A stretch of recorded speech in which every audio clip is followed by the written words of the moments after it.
성전으로 가는 여행, 시편이 전하는 깊은 메시지. 하브루타 학습법을 기독교 교육에 적용하여 질문과 대답의 형식으로 구성하였습니다. 질문자와 대답자 역할을 번갈아 맡으며 대화를 통해 성경의 깊은 의미를 발견해 봅시다. 안녕. 오늘은 성경에서 성전으로 올라가는 노래라고 불리는 시편에 대해 이야기해볼까? 좋아. 그런데 성전으로 올라가는 노래가 뭐야? 왜 그렇게 부르는 거야? 그건 유대인들이 예루살렘 성전에 예배드리러 올라갈 때 부르던 노래들이야. 예루살렘은 산 위에 있어서 올라간다는 표현을 썼대. 아, 그럼 이 노래들은 여행하면서 부른 거네? 어떤 내용이 있는지 궁금해. 맞아. 시편 120편부터 볼까? 여기서는 사람이 고통 중에 하나님께 도움을 구하고 있어. 내가 환난 중에 여호와께 부르짖었더니 내게 응답하셨도다라고 시작해. 우와, 그럼 기도하면 하나님이 응답해 주신다는 뜻인가 봐. 근데 왜 사람들은 고통 속에 있었을까? 시편 120편을 보면 거짓말하는 사람들 때문에 힘들어했대. 넌 친구가 거짓말할 때 기분이 어때? 속상하고 화가 나지. 그럼 121편은 어떤 내용이야? 121편은 정말 특별해. 내가 산을 향하여 눈을 들리라 나의 도움이 어디서 올까로 시작해. 산을 올라가면서 하나님이 도와주실 거라는 믿음을 노래했어. 그럼 하나님이 여행자들을 지켜주신다는 거구나. 근데 어떻게 지켜주신대? 시편에서는 너의 발이 미끄러지지 않게 하시며 너를 지키시는 이가 졸지 아니하신다고 했어. 하나님은 우리가 자는 동안에도 항상 깨어서 지켜주신대. 와, 그건 마치 우리 부모님처럼 항상 우릴 보살펴 주시는 것 같아. 그 다음 시편은 뭐에 관한 이야기야? 122편은 예루살렘 성전에 도착했을 때의 기쁨을 노래해. 여호와의 집에 올라가자라고 기뻐하면서 예루살렘의 평화를 위해 기도하는 내용이야. 우리가 교회에 가면 기쁜 것처럼 그들도 성전에 가는 게 기뻤나 봐. 그럼 이 시편들은 모두 기쁜 내용만 있어? 아니, 123편처럼 어려움 속에서 하나님의 긍휼을 구하는 노래도 있어. 하늘에 계신 주여 내가 눈을 들어주를 바라나이다라고 하면서 종이 주인의 손을 바라보듯 하나님을 바라본대. 어려울 때 하나님만 바라보는 거구나. 그런데 왜 종과 주인을 비유했을까? 옛날에는 종이 주인에게 모든 것을 의지했거든. 우리도 하나님께 그렇게 의지해야 한다는 뜻이야. 아, 이해가 돼. 그럼 124편은 어떤 내용이야?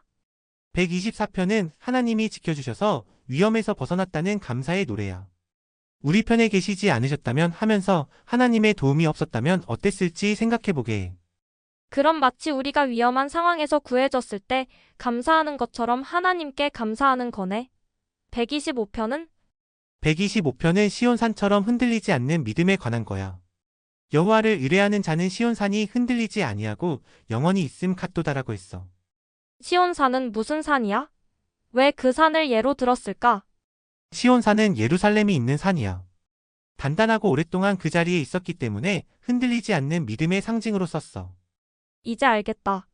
우리 믿음도 그렇게 단단해야 하는구나. 126편은 무슨 내용이야? 126편은 포로에서 돌아온 기쁨을 노래해. 여호와께서 시온의 포로를 돌려보내실 때에 우리는 꿈꾸는 것 같았도다라고 시작해. 포로라고? 이스라엘 사람들이 다른 나라의 포로로 잡혀갔던 적이 있었나 봐? 응, 바빌론에 포로로 잡혀갔다가 나중에 고향으로 돌아왔을 때의 기쁨을 표현한 거야. 눈물로 씨를 뿌리더라도 기쁨으로 거둔다는 유명한 구절도 여기 있어. 힘든 시간을 지나면 기쁨이 온다는 뜻인가 봐. 127편은 어떤 내용이야? 127편은 여호와께서 집을 세우지 아니하시면 세우는 자의 수고가 헛되다라고 시작해. 모든 일에 하나님의 도움이 필요하다는 이야기야. 우리가 아무리 열심히 해도 하나님 없이는 안 된다는 거구나. 자녀에 대한 내용도 있던데 그건 무슨 뜻이야? 자식들은 여호와의 주신 기업이요라고 했어. 자녀들이 화살처럼 소중하고 강하다고 표현했어.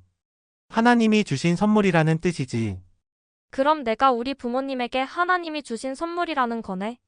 128편은 무슨 내용이야? 128편은 하나님을 경외하는 가정의 행복을 노래해. 내 집 안방에 있는 내 아내는 결실한 포도나무 같으며 내 식탁에 둘러앉은 자식들은 어린 감람나무 같으리로다라는 아름다운 표현이 있어. 가족이 식물에 비유되었네. 그건 왜 그럴까? 포도나무는 많은 열매를 맺고 감람나무는 오래 사는 귀한 나무였어. 건강하고 행복한 가정을 표현한 거야. 하나님을 믿는 가정이 행복하다는 뜻이구나. 129편은? 129편은 이스라엘이 겪은 많은 고난에 관한 내용이야. 그들이 내 등을 갈아서 고랑을 길게 만들었도다라고 했는데 이건 밭을 갈 때 생기는 고랑처럼 고통이 깊었다는 표현이야. 그런데도 하나님이 지켜주셨다는 거구나. 130편은 어떤 내용이야? 130편은 깊은 데서 여호와께 부르짖었나이다로 시작하는 회개의 시야. 죄를 용서받기 위해 하나님께 간절히 기도하는 내용이야. 깊은 데라는 건 무슨 뜻일까? 바다속인가? 그건 마음이 너무 괴롭고 슬픈 상태를 표현한 거야. 마치 깊은 물속에 빠진 것처럼 힘들지만 그래도 하나님을 믿고 용서를 구하는 거지. 나도 잘못했을 때 용서를 구하는 게 중요하다는 걸 알겠어. 131편은 131편은 아주 짧지만 깊은 의미가 있어. 내가 큰 일과 감당하지 못할 놀라운 일을 하려고 힘쓰지 아니하나이다라고 하면서 어린아이처럼 하나님을 의지하는 마음을 노래했어. 어린아이처럼? 그건 어떤 의미야?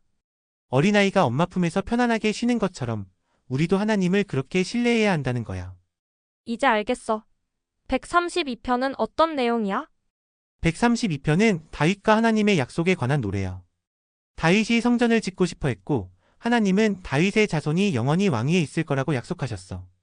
그 약속은 나중에 어떻게 되었을까? 그 약속은 예수님을 통해 이루어졌어. 예수님은 다윗의 자손으로 오셔서 영원한 왕이 되셨거든. 와, 그럼 하나님의 약속은 정말 이루어지는구나. 133편은 민중 133편은 형제가 연합하여 동거함이 어찌 그리 선하고 아름다운 거라고 시작하는 짧은 시야. 형제자매처럼 서로 사랑하며 사는 것이 얼마나 좋은지 노래했어. 우리 교회에서도 모두가 사이좋게 지내는 게 중요하다는 뜻이구나. 마지막 134편은 134편은 성전으로 올라가는 노래의 마지막 노래야. 밤에 여호와의 집에 서 있는 여호와의 모든 종들아 여호와를 송축하라로 시작해. 성전에서 밤에도 하나님을 예배하는 제사장들을 격려하는 내용이야. 그럼 하나님을 항상 찬양해야 한다는 의미인가 봐. 이 모든 시편에서 가장 중요한 메시지는 뭐라고 생각해? 내 생각에는 하나님을 항상 의지하고 어려울 때나 기쁠 때나 하나님께 기도하고 찬양해야 한다는 거야. 그리고 서로 사랑하며 살아야 한다는 것. 나도 그렇게 생각해. 하나님은 우리를 항상 지켜주시고 우리는 그분을 신뢰하고 감사해야 해. 그리고 서로 사랑하는 마음으로 살아가는 게 중요한 것 같아. 맞아. 이 시편들을 통해 우리도 어려움 속에서도 하나님을 의지하고 기쁨으로 찬양하는 법을 배울 수 있을 것 같아. 이상 하나님의 말씀이었습니다. 감사합니다. 구독과 좋아요, 알람 잊지 마세요.